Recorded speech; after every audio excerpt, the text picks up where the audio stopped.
following content is intended for educational and documentary purposes only. All information is based on publicly available records, news reports, and official sources. Viewer discretion is advised. 239 people. One plane. Gone.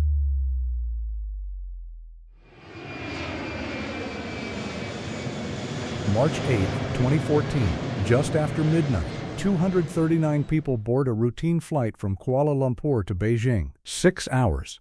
A flight made dozens of times before. 40 minutes after takeoff, the plane vanishes. No distress call, no mayday, no explosion detected, no wreckage found, just silence.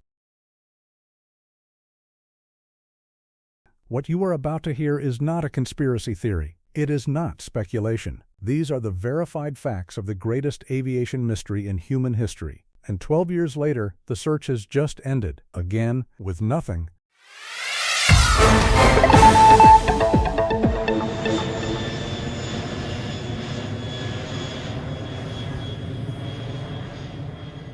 Flight MH370 was what aviation calls a red-eye. Depart after midnight.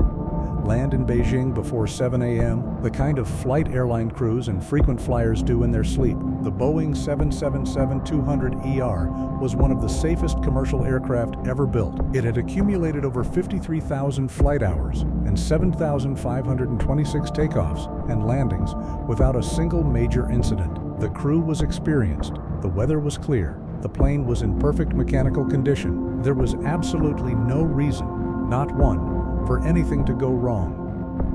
On board were 227 passengers and 12 crew members from 14 countries. The largest group, 153 Chinese nationals, including a celebrated group of 24 Chinese calligraphy artists returning home from an exhibition. There were families, couples, business travelers, 3 Americans, a 2-year-old child. These were not statistics. These were people with plans for the next day. None of them made it.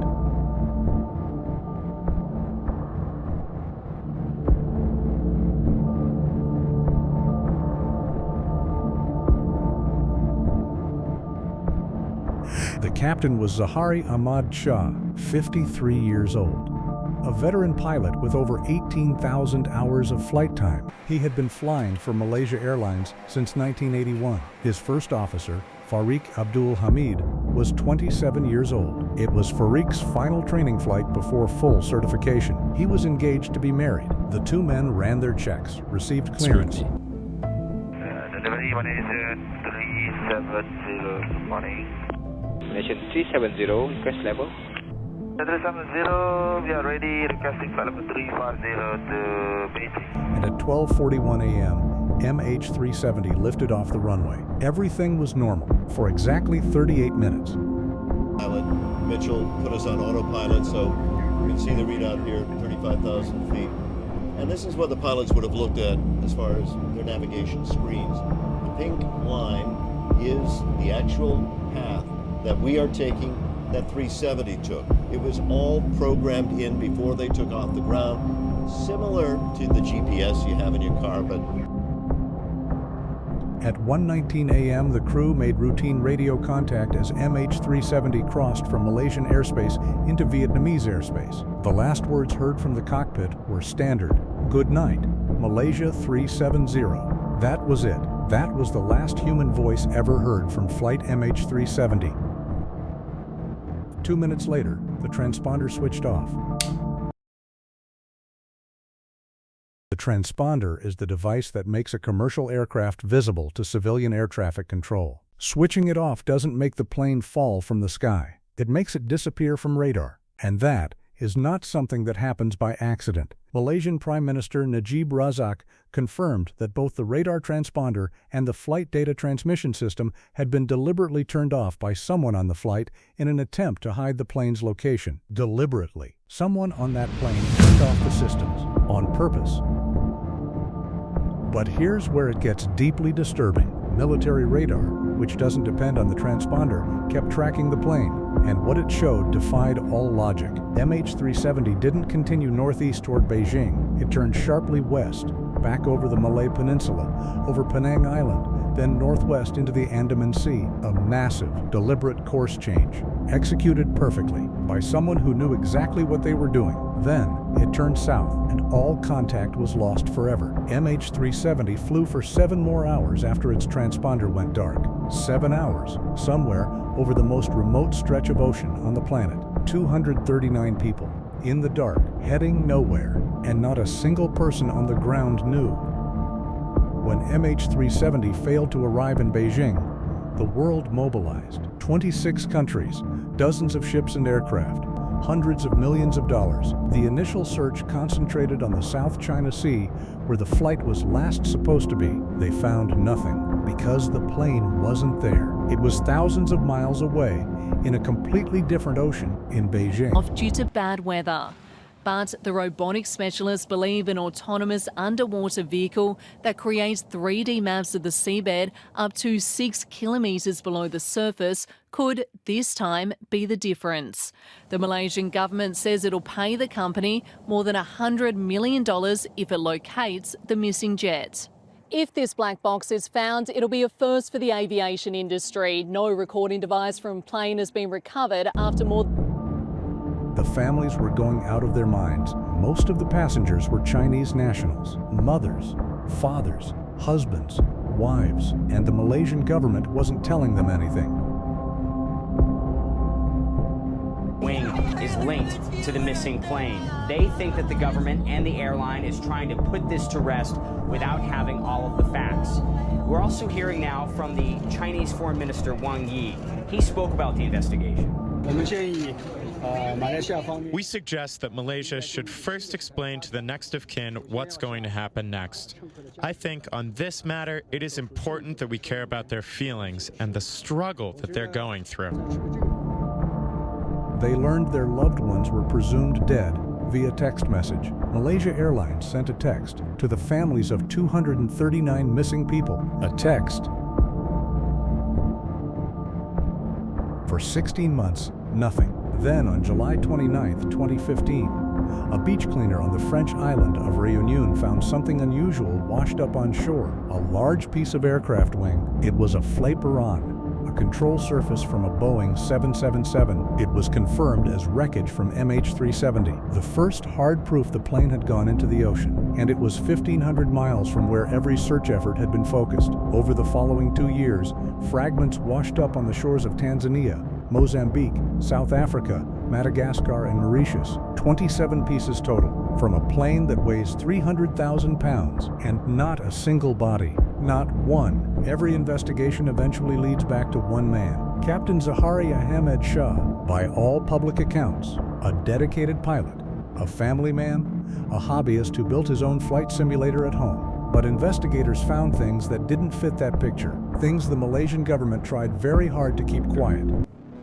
Hi everyone, this is a YouTube video that I've made.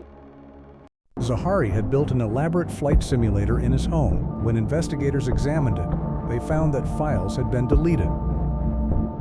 On February 3rd, 5 weeks before the flight disappeared, the FBI was brought in to reconstruct what was erased, and what they found stopped the investigation cold. Among the deleted flight paths, investigators found a simulated route deep into the remote southern Indian Ocean. The route and destination matched closely with the path investigators believe MH370 actually took. He had simulated it a month before it happened. The Malaysian government called it nothing sinister, then quietly confirmed it was real.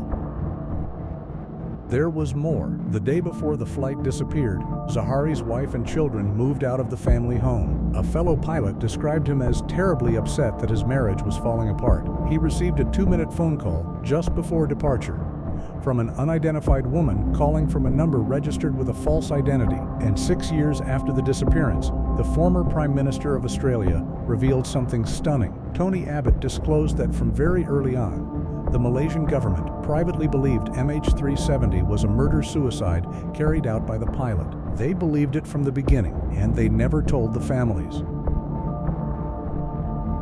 Science found what governments couldn't. On the flaperon recovered from Réunion Island, researchers discovered gooseneck barnacles, barnacles that had been growing on the wreckage since the moment it hit the water. Scientists determined that barnacles' chemical composition changes based on the temperature of the water they grow in, meaning they could potentially reconstruct exactly where in the ocean the plane first went down. A living record of MH370's final resting place, written in biology, not radar, not satellite, barnacles.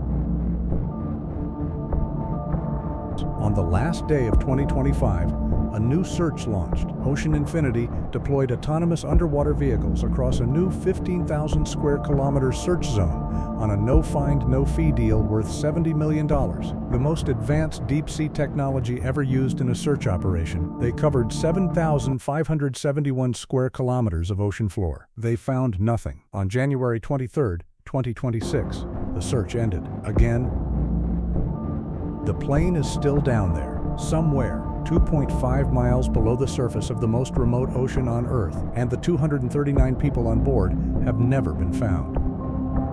After 12 years, 3 theories dominate. Theory 1, pilot suicide, the most supported by evidence.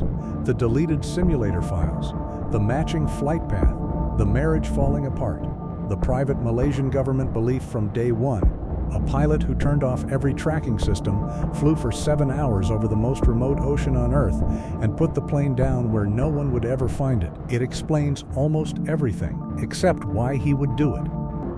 Theory 2, a catastrophic onboard event, a sudden decompression, a fire in the electronics bay, something that incapacitated the crew, leaving the plane flying on autopilot on a ghost flight until it ran out of fuel and fell into the ocean. This theory explains the lack of a distress call, but it doesn't explain the deliberate transponder shutdown, or the perfect course change, or the simulator files. Theory 3, a cover-up. The Malaysian government owns Malaysia Airlines.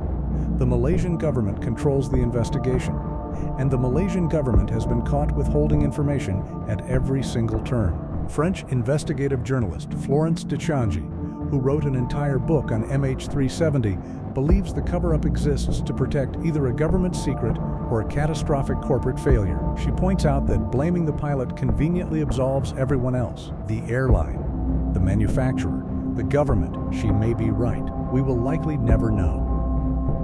239 people boarded a routine flight. They checked their bags, found their seats, maybe watched a movie, maybe fell asleep.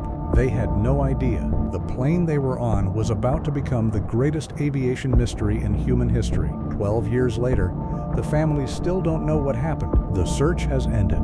The wreckage is still on the ocean floor, and whoever or whatever caused this may never be identified. This is what global risk looks like. Not war, not a storm, a routine flight, a clear night, and 239 people who simply never arrived.